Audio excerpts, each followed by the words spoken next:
Hello friends, রেমবিও study সেন্টারের অঙ্কের আরো একটি নতুন ক্লাসে তোমাদের সবাইকে ওয়েলকাম। আমরা রিসেন্টলি যে এক্সামগুলো সামনে আসতে চলেছে সেই exam related PYQ question solve করছি। এর আগের ক্লাসগুলোতে কিন্তু অনেক গুরুত্বপূর্ণ অঙ্ক আমরা সমাধান করেছি। ঠিক আছে, তোমরা চাইলে সেই ভিডিওগুলো দেখে নিতে পারো, আমাদের চ্যানেলে আপলোড করা আছে। আজকেও আমরা বিশেষ কিছু গুরুত্বপূর্ণ টপিকের পিওয়াইকিউ অর্থাৎ প্রিভিয়াস ইয়ার রিলেটেড কোশ্চেন বা প্রিভিয়াস ইয়ারে এসছে এমন কোশ্চেন নিয়ে আমরা আলোচনা করব এবং সেই অঙ্কগুলোর শর্টকাট সমাধান পদ্ধতি দেখব। ঠিক আছে, তোমরা যারা চ্যানেলে নতুন আছো তারা চ্যানেলটি সাবস্ক্রাইব করো এবং পাশে দেওয়া বেল আইকনটি প্রেস করো। আর যারা নতুন তাদের জন্য বলছি, তোমরা তোমাদের আলাদা করে কোনো পিওয়াইকিউ সলভ করার দরকার নেই। এই ক্লাসগুলো তোমরা ফলো করো এবং পিডিএফ এর দরকার পড়লে তোমাদের পিডিএফ ও প্রোভাইড করে দেওয়া হবে। ঠিক আছে, তাহলে দেখা যাক কি কি টপিকের অঙ্ক আমরা আজকে করব। দেখো, আজকে আমরা সাধারণত টাইম অ্যান্ড ডিস্টেন্সের পিওয়াইকিউ আছে কিছু, সেই পিওয়াইকিউ গুলো আমরা সলভ করব, যেগুলো সাধারণত আরআরবি, এসএসসি, তোমাদের কেপি অথবা ডাব্লিউবিপি, ঠিক আছে, এই রিলেটেড। এছাড়াও এছাড়াও কি করব, আমরা বোর্ড অ্যান্ড এস্টিমেট পিওয়াইকিউ আমরা সলভ করব। ঠিক আছে, আচ্ছা, টাইম অ্যান্ড ডিস্টেন্সের পিওয়াইকিউ আমরা সলভ করব। আর কি আছে, লস এবং প্রফিটেরও আমরা পিওয়াইকিউ সলভ করব। ঠিক আছে, তাহলে প্রথম অঙ্ক থেকে শুরু করা যাক। দেখো কি দেওয়া আছে, a driver roar at the speed of the 3 km/h is still water.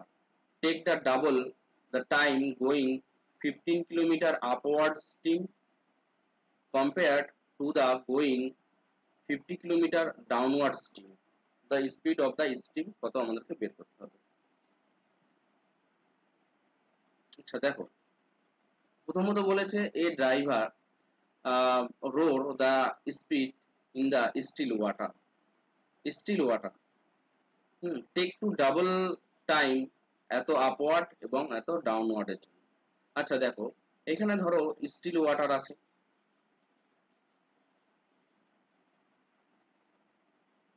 এখানে স্টিল ওয়াটার আছে। এই স্টিল ওয়াটারে একজন ড্রাইভার অথবা ধরো নৌকা চালক আছে। ঠিক আছে, এই নৌকা চালকের গতিবেগটা কত? এই নৌকা চালকের গতিবেগটা হচ্ছে যে 3 কিলোমিটার/ঘন্টা। ঠিক আছে, the still water take double time going এত আপওয়ার্ড। আচ্ছা, বলা হচ্ছে যে ডবল টাইমের প্রয়োজন হয়েছে, তাহলে স্টিমের গতিবেগ কত? আমাদের এখানে যে স্টিমটা আছে এই স্টিমের গতিবেগটাকে আমরা ভি ধরে নিচ্ছি। তাহলে আমাদের এখানে যদি আপওয়ার্ড বলে, আপওয়ার্ডের সঙ্গে ডাউনওয়ার্ডের তুলনা করা হচ্ছে। আপওয়ার্ড মানে কি, স্রোতের প্রতিকূলে। ঠিক আছে, স্রোতের প্রতিকূলে তার মানে কি আমাদের এই দুটো কি যোগ হয়ে যাবে, এটা একটা ভেলোসিটি পাবো। 50 বাই কত হয়ে যাবে, এখানে টি হয়ে যাবে। একই রকম ভাবে যদি অনুকূলে বলে এটা হচ্ছে যে প্রতিকূলে হয়েছে, এটা প্রতিকূলে হয়েছে, ওই অনুকূলে হয়েছে। আর এটা কি হচ্ছে প্রতিকূলে, যদি আমরা ধরে দিলে 50/2t এতটা দরকার পড়ছে। ঠিক আছে,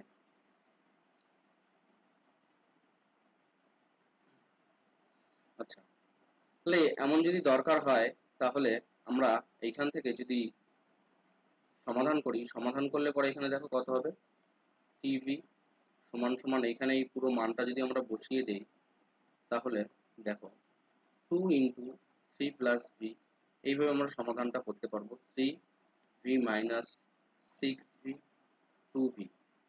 ঠিক আছে, এটাকে যদি এই সাইডে নিয়ে আসি তাহলে পরে কত হবে, 3v হয়ে যাবে আর এখানে কত হয়ে যাবে, 3 হয়ে যাবে।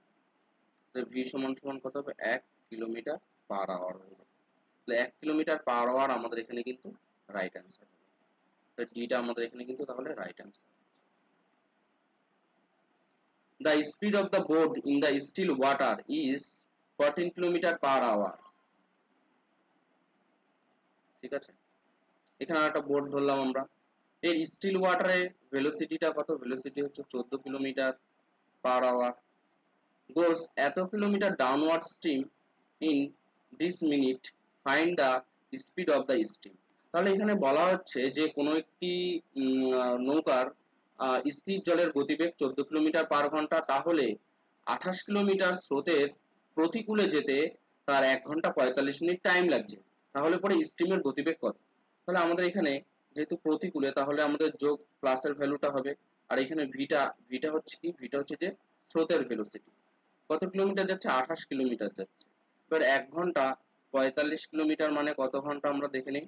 দেখো এখানে 15 দিয়ে 3 হবে 4 হবে, ঠিক আছে? তাহলে পরে হবে 7/4 ঘন্টা হবে। তাহলে 7/4 দিয়ে আমরা ডিভাইড করলে পরে ভেলোসিটিটা পেয়ে যাব। করলে পরে কত হচ্ছে? করলে পরে কত হবে? 16 হবে। তাহলে v সমান সমান কত হয়ে যাবে? 16 মাইনাস 14 হয়ে যাবে।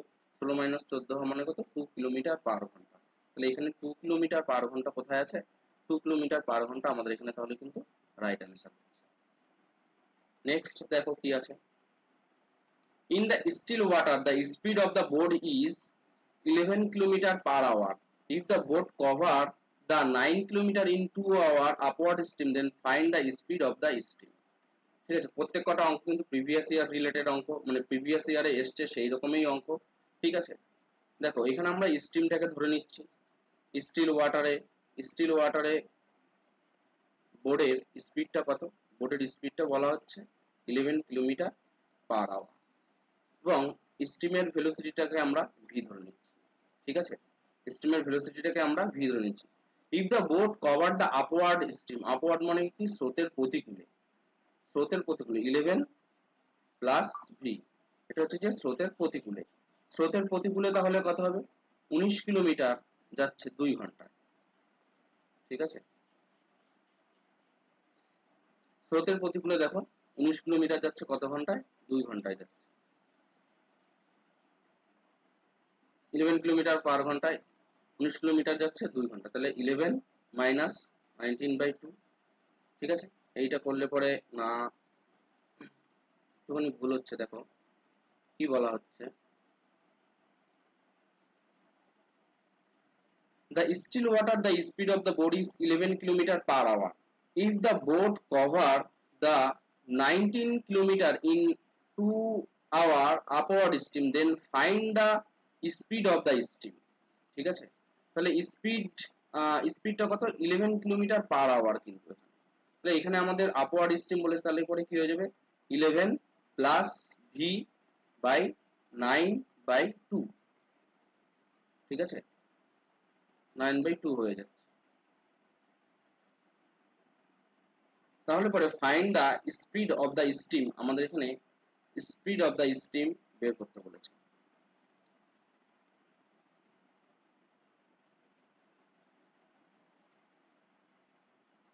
আপওয়ার্ড স্টিম হলে পরে কি হয়? আপওয়ার্ড স্টিম হলে পরে এটা মাইনাস হয়, তাহলে 11/2 ইকুয়াল টু, তাহলে এখানে কত হবে হিসেব করলে পরে?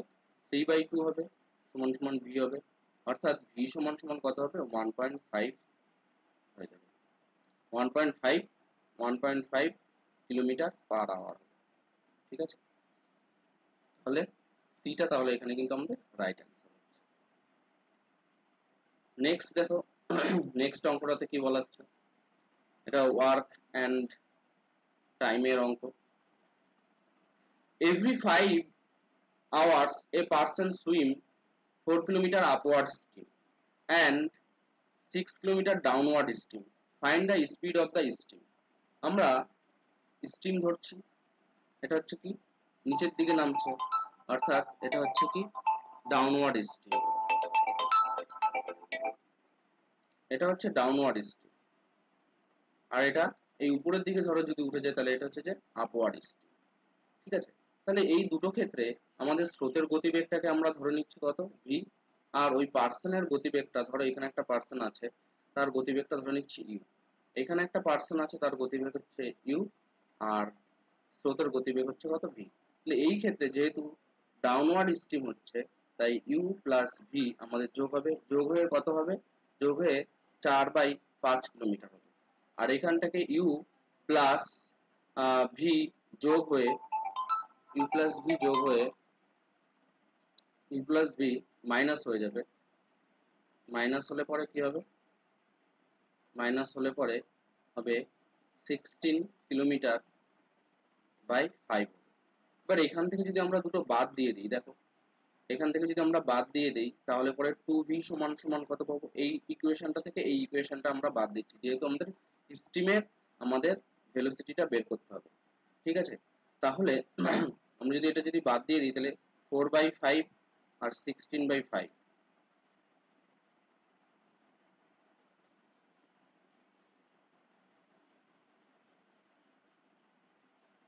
স্রোতের এটা এখানে একটু ভুল হয়ে গেছে। স্রোতের স্রোতের ডাউনওয়ার্ড স্ট্রিমের ক্ষেত্রে 16 কিলোমিটার হবে, আর আপওয়ার্ড স্ট্রিমের ক্ষেত্রে 4 কিলোমিটার হবে। তাহলে এটা কত হয়ে যাবে? 16 হবে, আর এটা 4 হবে। অর্থাৎ এখানে আমরা দেখতে পাচ্ছি 12/5 হচ্ছে। 12/5 মানে কি? 5 দুগুনি 10, 2.0। তাহলে এখানে একটু ভুল হয়ে গেল। 2v সমান সমান কত হচ্ছে? 10, 12/10 মানে 1.2 কিলোমিটার পার আওয়ার। ঠিক আছে, Ramu can ride a boat 9 kilometer per hour speed in a still water. It takes the twice time to go the opposite direction of the stream going in the direction of the stream. Find the speed of the stream. তাহলে এখানে বলা হচ্ছে Ramu still ওয়াটারে still ওয়াটারে Ramu যখন আছে, ঠিক আছে, ধরো রামু আছে, রামুর স্টিল ওয়াটারে এর ভেলোসিটি কত? 9 কিলোমিটার পার আওয়ার। ঠিক আছে, এবার বলা আছে it take twice time to go to the opposite direction going to the direction of the speed। বলছে যে স্রোতের প্রতিকূলে মানে যে ডিরেকশনে যাচ্ছে সেই ডিরেকশনে যেতে যে টাইম লাগছে তার বিপরীত ডিরেকশনে আসতে কত বেশি টাইম লাগছে? দ্বিগুণ বেশি টাইম লাগছে। ঠিক আছে, তাহলে আমরা এখান থেকে বের করতে পারবো। দেখো আমরা এখানে সাধারণত জানি কি ভেলোসিটি সমান সমান ডিস্টেন্স বাই টাইম। ঠিক আছে, ভেলোসিটি সমান সমান ডিস্টেন্স বাই টাইম। তাহলে আমরা এখানে ডিস্টেন্স সমান সমান কি ভেলোসিটি ইনটু টাইম এটা করতে পারবো। তো আমরা এখানে স্টিমের ভেলোসিটি যদি ভি ধরি, তো স্রোতের যখন অনুকূলে যাচ্ছে মানে ডাউনওয়ার্ড স্ট্রিমের দিকে যাচ্ছে তখন কি হচ্ছে? এই দুটো যোগ হবে। ঠিক আছে, একই রকম ভাবে তাহলে এইখানে যোগ হচ্ছে, এখানে টাইম ধরছি আমরা টি, আর এখানে কি হচ্ছে? মাইনাস হচ্ছে, এখানে আমরা টাইম ধরছি কি 2। টি ভ্যানিশ হয়ে যাচ্ছে, টি প্লাস ভি সমান সমান 18 ইন্টু 2v হচ্ছে। এবার এখান থেকে এটা 3 হয়ে যাচ্ছে, আর এটা বাদ দিলে পরে 9 হচ্ছে। তাহলে ভি সমান সমান কত হচ্ছে? 3 হচ্ছে। তাহলে 3 কিলোমিটার পার ঘন্টা আমাদের এখানে তাহলে কিন্তু right answer. A person travel a distance of the 16 kilometer in 2 hours in the downward stream. If he travel the half of the distance in the upward stream of the same time, then find the speed of the stream. তাহলে কি বলা হচ্ছে? একটা person এর downward stream, এটা ধরো downward stream, এই downward স্ট্রিমে তার যেতে 16 কিলোমিটার যেতে কত ঘন্টা? 2 ঘন্টা সময় লাগছে। তাহলে তার ভেলোসিটিটা কত হচ্ছে? ভেলোসিটি হচ্ছে 16/2 হচ্ছে। এবার একই রকম ভাবে বলছে if he travel the half of the distance in upward distance. Upward ডিস্টেন্সে হাফ হাফ যদি যায়, হাফ যদি দেয় তাহলে তার সেম টাইমই লাগছে। তাহলে কত? 8/2 টাইমই লাগছে। তাহলে এই দুটোর ক্ষেত্রে আমাদের কি বের করতে হবে? Find the speed of the stream বের করতে হবে। তাহলে এইখানে দেখো আমাদের এই বোর্ডের গতিবেগ মানে ওই পার্সনের গতিবেগ যদি ইউ ধরি আর স্রোতের গতিবেগ যদি ভি ধরি, তাহলে এই ক্ষেত্রে কত হবে? ইউ প্লাস ভি সমান সমান 16/2। এইটার ক্ষেত্রে কি হবে? একই রকম ভাবে স্রোতের গতিবেগ ভি, আর এখানে যে বোর্ডটা আছে, ঠিক আছে, এখানে যে বোর্ডটা হবে সেই বোর্ডের গতিবেগটা কত হচ্ছে? বোর্ডের গতিবেগটাকে আমরা ইউ ধরছি আর এটা কত হচ্ছে? ভি ধরছি। তাহলে ইউ মাইনাস ভি সমান সমান কত হচ্ছে? 8/2 হয়ে যাচ্ছে। কেটে দাও। এখানে কি বলা হচ্ছে? এখানে বলা হচ্ছে যে স্পিড অফ দ্য স্ট্রিম। তাহলে কি করব? আমরা এই দুটো মাইনাস করব। মাইনাস করলে পরে 2v হয়ে যাবে। 2v সমান সমান কত পেয়ে যাব? 8/2 পেয়ে যাব। তার মানে কত হবে? 2v সমান সমান 4 হবে, v v সমান সমান 2 হবে। 2 কিলোমিটার পার ঘন্টা আমাদের এখানে কি হবে, স্রোতের গতিবেগ হবে। ঠিক আছে, তাহলে বিটা কিন্তু রাইট অ্যান্সার। নেক্সট দেখো কি বলা আছে, a certain distance is covered a certain speed if half of this distance is covered the double time the ratio of the speed। তাহলে আমাদের এখানে কিন্তু বলা হচ্ছে কোনো একটা নির্দিষ্ট ডিসটেন্স কে অতিক্রম করতে ধরো টি টাইম নেওয়া হচ্ছে, ঠিক আছে, এবং বলা হচ্ছে এর হাফ ডিসটেন্স কে অতিক্রম করতে ডাবল টাইম নেওয়া হচ্ছে, 2t টাইম নেওয়া হচ্ছে। তাহলে ভেলোসিটির রেশিও কত হবে, তাহলে এখানে ভেলোসিটিটা আমরা কত পাবো, d বাই t পাচ্ছি, is 2 করে দিচ্ছি, d বাই 2 বাই 2t পাচ্ছি। এটা যদি ক্যালকুলেশন করি d বাই t হবে is to t by 4t হচ্ছে, করলে পরে কত হবে 4:1। তাহলে 4:1 টা আমাদের এখানে তাহলে কিন্তু রাইট অ্যান্সার হচ্ছে। ঠিক আছে, নেক্সট অঙ্কটাতে দেখো, এটাও কিন্তু PYQ রিলেটেড CGL এর 2013 কোশ্চেন। দেখো কি বলা আছে, a certain distance is covered by a cyclist if a jogger covered the half distance in the double time the ratio of the speed of the jogger, এখানে কাকে দিয়েছে আগে, jogger two the cyclist, তাহলে jogger is to cyclist এর স্পিডের ratio বের করতে হবে। যদি সাইক্লিস্ট ধরি, সাইক্লিস্টের কত ডিসটেন্স টাইম লাগছে, d ডিসটেন্স হচ্ছে t টাইমে, তাই বলে দিয়েছে এখানে। ইফ এবার জগার এর ক্ষেত্রে কি বলা হচ্ছে, হাফ ডিসটেন্সটা গেছে কত টাইমে, ডাবল টাইমে। তাহলে এখানে আমাদের জগারের স্পিডের সঙ্গে এই স্পিডটার আমাদের রেশিও বের করতে হবে। তাই যদি করি তাহলে জগারের স্পিড কত, d বাই 2t হবে, ঠিক আছে, is to কত হবে, d বাই t হবে। তাহলে আলটিমেটলি আমাদের কি হচ্ছে, d by 4t is to d by t হচ্ছে, তাহলে কত হবে 1:4 হবে। তাহলে 1:4 টা আমাদের এখানে তাহলে কিন্তু রাইট অ্যান্সার হচ্ছে। তাহলে 1:4 আমাদের এখানে রাইট অ্যান্সার হচ্ছে। Next, A can do a certain job in 12 days. B is 60 more efficient than A. To do the same job B alone would take.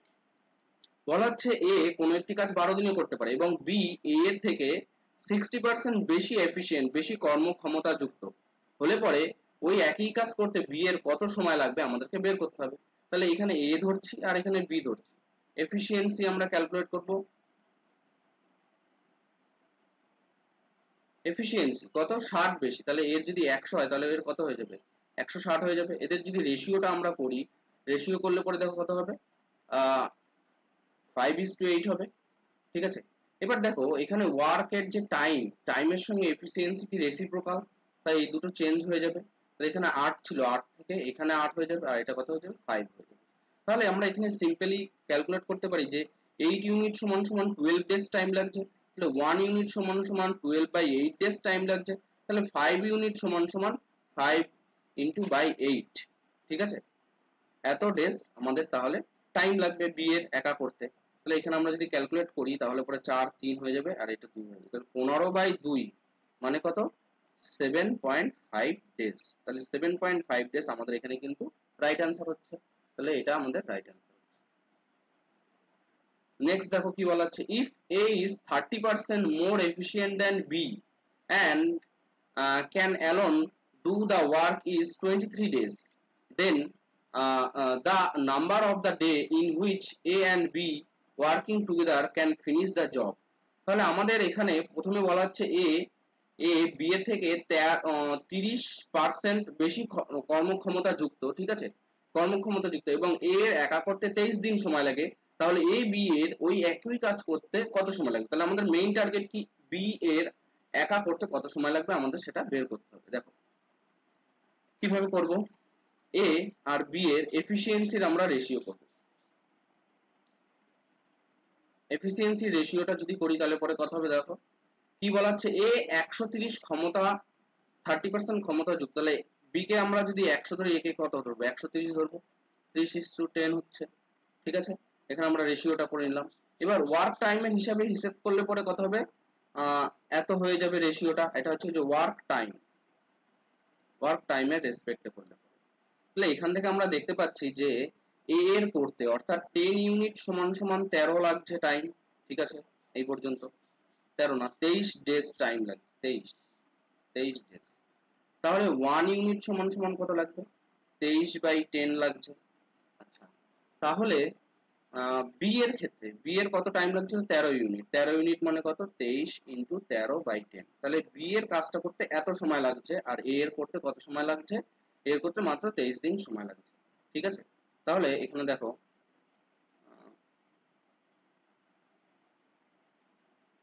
আলাদা পেজ নিয়ে নিই। ঠিক আছে, ব্ল্যাক শিট নিয়ে নিচ্ছি। আচ্ছা দেখো তাহলে এখানে এ এর কত টাইম লাগছিল, এ এর টাইম লাগছিল হচ্ছে যে 23 দিন, আর বি এর টাইম লাগছিল কত 23 × 13 দিন/10। তাহলে এদের যদি আমরা এলসিএম করি, এলসিএম করলে পরে কত হবে 13 × 23 × 13 হবে, করলে পরে কত হবে 13 হবে, এখানে কত হচ্ছে 10 হবে। ঠিক আছে, তাহলে এ প্লাস বি এর ওয়ার্ক টাইমটা কত লাগবে কমপ্লিট করতে, ওয়ার্ক টাইমটা লাগবে হচ্ছে দেখো টোটাল এখানে কত আছে 23 × 13 বাই এই দুটো যদি যোগ করি তাহলে পরে কত হয়ে যাচ্ছে 23। এই এফিসিয়েন্সি দুটো আমরা যোগ করে দেবো, যোগ করলে পরে 23 হচ্ছে, এটা কেটে যাবে, কেটে গেলে পরে কত 13 ডেজ। 13 ডেজ আমাদের এখানে কিন্তু তাহলে রাইট অ্যান্সার। ঠিক আছে, তাহলে দেখো 13 ডেজ, 13 ডেজ আমাদের এখানে তাহলে কিন্তু রাইট অ্যান্সার। নেক্সট, আচ্ছা বলা হচ্ছে if 60 men and the 20 women can do a price of work in the 25 days, in which in what time will the 28 men and the 15 women do it। বলা হচ্ছে যে 16 জন 16 জন পুরুষ এবং 20 জন মহিলা যথাক্রমে মানে আলাদা আলাদা ভাবে 20 জন মহিলা অথবা 16 জন পুরুষ, হ্যাঁ 15 দিনে একটি কাজ শেষ করে, তাহলে তারা যদি তাদের মধ্যেই যদি 22 জন পুরুষ এবং 15 জন মহিলা ওই একই কাজ করতে কত সময় লাগবে বের করতে। তাহলে এখানে যেহেতু আমাদের খেয়াল রাখতে হবে, যেহেতু অর দিয়েছে, অর দিলে পরে আমরা কি করব যোগ করব না, 16 জন ম্যান ইন্টু 25 দিন টাইম লাগছে, আর 20 জন ওম্যান আমাদের কত 25 টাইম। তাহলে এইবার এদের এখানের মধ্যে রেশিও বের করবো, 25 ভ্যানিশ হয়ে যাচ্ছে, 4 দিয়ে করলে পরে কত হবে 4 ম্যান সমান সমান 5 ওম্যান হবে। ঠিক আছে, এবার আমাদের বের করতে হবে কি 28 ম্যান এবং 15 woman into D equal to কত হবে, ইকুয়াল টু হবে 20টা ওম্যান সমান সমান আমরা 25টা ধরে নিই। এবার এখান থেকে আমরা যদি হিসেব করি, দেখো এখানে আমরা 7 গুণ করলে পরে 7 গুণ যদি করি তাহলে পরে আমরা রেশিওটা পেয়ে যাব কত 7 গুণ যদি করি তাহলে রেশিওটা পেয়ে যাব 28 জন পুরুষের সঙ্গে 35 জন মহিলার সমান হবে। তাহলে এখানে 35 হয়ে যাবে, তাহলে 35 woman are 15 woman into D সমান সমান কত 20 ওম্যান ইন্টু 25। আচ্ছা এখানে তাহলে পরে কত হচ্ছে 50 ওম্যান ইন্টু ডি ওই 20 ওম্যান ইন্টু 25। ঠিক আছে, শূন্য শূন্য এখানে ভ্যানিশ হয়ে যাচ্ছে, 5 দিয়ে এটা ভ্যানিশ করে দিলে পরে 5 হবে। ঠিক আছে, তাহলে ডি সমান সমান কত হবে, ডি সমান সমান কত হবে 10 ডেজ হবে। ঠিক আছে, তাহলে আমাদের এখানে টাইম লাগবে কত 10 ডেজ টাইম লাগবে। Next, a man sells 2 articles in 99 each, in one he gained 10% and one another he lost the 10%, what is the gain percentage or the loss percentage on the whole transaction। তাহলে কি বলা হচ্ছে যে একজন ব্যক্তি সে দুটো article 99 টাকায় বিক্রি করেছে। ঠিক আছে, যেহেতু এখানে আমাদের সেলিং প্রাইসটা ইকুয়াল আছে, ঠিক আছে সেলিং প্রাইসটা ইকুয়াল আছে, দেখতে হবে এই পয়েন্টগুলো। ইন ওয়ান হি উইচ, এবং প্রথমটাতে তিনি 10% লাভ করেছে, দ্বিতীয়টাতে তিনি 10% ক্ষতি করেছে। যদি এমন অঙ্ক বলে পর দুটো, তারপরে যদি বলে যে হোল ট্রানজাকশনের কত হবে, সবসময় কিন্তু কি হবে, সবসময় কিন্তু লস হবে, এখানে সবসময় কিন্তু লস হবে। ঠিক আছে, এটা মাথায় রাখবে, সবসময় লস হবে। তাহলে এই লস পার্সেন্টেজটা আমরা শর্টকাটে কিভাবে নির্ণয় করব, দেখো এখানে যে পার্সেন্টেজটা সেম দিয়ে দিয়েছে, সেম দিয়ে দিয়েছে, তাই আমরা এখানে আর স্কয়ার হিসেবে ধরে নেব, মাইনাস বাই দিয়ে 100 হবে। ঠিক আছে, তাহলে এখানে আর মানে কত পার্সেন্টেজটা আর 10 এর স্কয়ার বাই 100 মাইনাস 10 স্কয়ার মানে 100, তাহলে 100 এখানে কেটে গেল, -1। মাইনাসটা কেন হচ্ছে, মাইনাসটা হচ্ছে লস এর জন্য হচ্ছে, তাহলে 1% আমাদের এখানে লস হবে। তাহলে এটা আমাদের এখানে তাহলে কিন্তু রাইট অ্যান্সার হচ্ছে।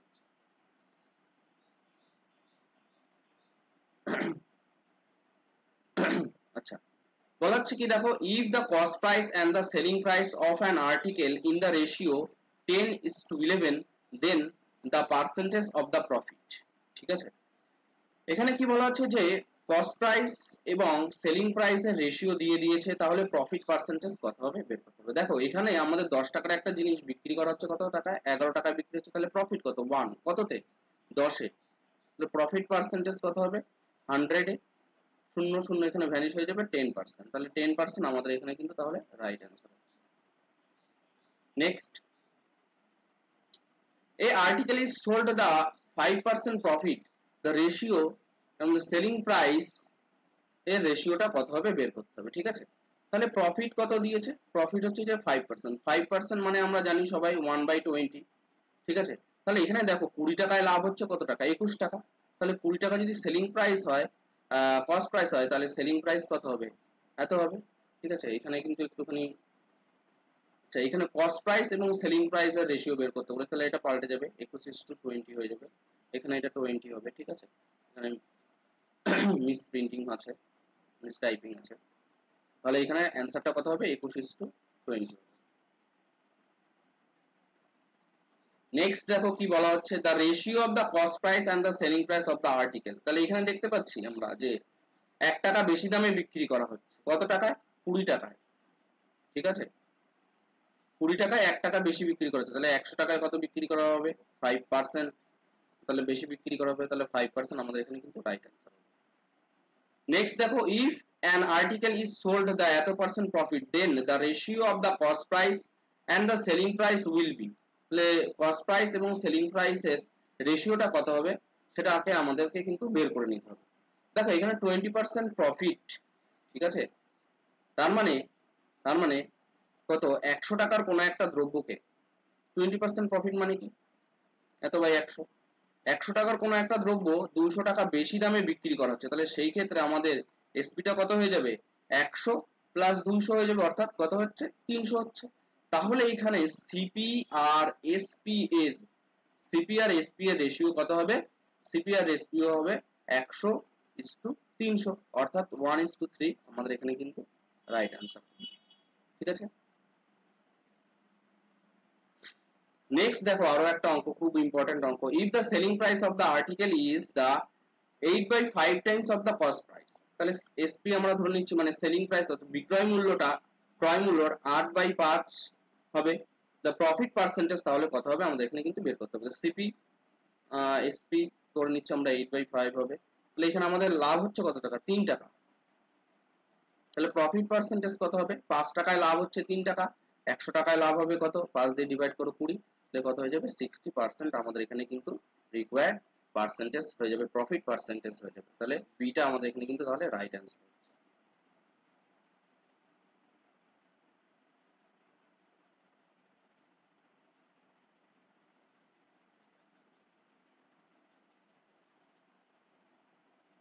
নেক্সট দেখো কি বলা হচ্ছে, অঙ্কটা খুব গুরুত্বপূর্ণ অঙ্ক, কিন্তু বিভিন্ন রকম এক্সাম কিন্তু বারবার আসছে, দেখো কিভাবে অঙ্কটা আমরা সমাধান করব। The difference between the simple interest of an article is 1,440 when it's sold at the 20% profit এবং and the 17.5% loss. What will be the selling price when the sold at the 15%?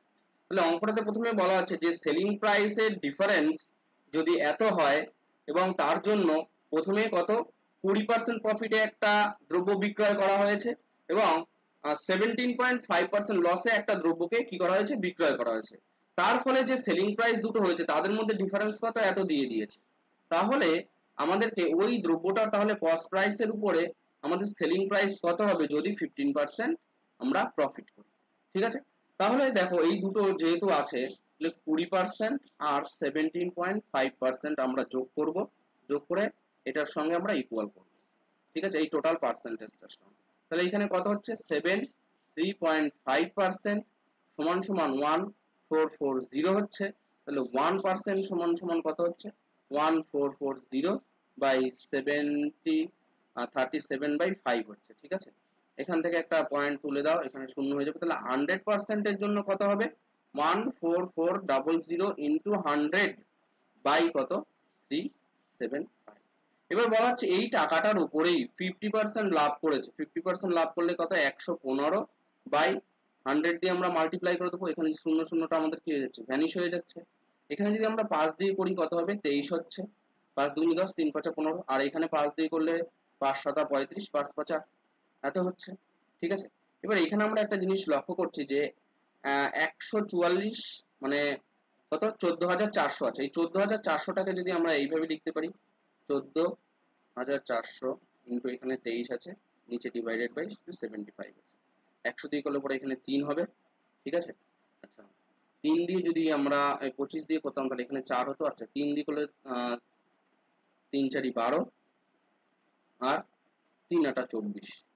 ঠিক আছে, তাহলে 48 ইন্টু কত, 23, 12 2 হাতে 1, 92 করলে পরে কত হবে, 16 6 হচ্ছে, 18 কে 9 হচ্ছে, 8 নং 72 এর 2 হচ্ছে, হাতে 7 হচ্ছে, 4 নং 36, 36 আর 4, 36 আর 4 যোগ করলে পরে কত হয়, 43, 6 11 4 1, তাহলে 4116 আমাদের এটাই তাহলে কিন্তু রাইট অ্যান্সার হচ্ছে। এটাই আমাদের তাহলে কিন্তু এসপি হচ্ছে।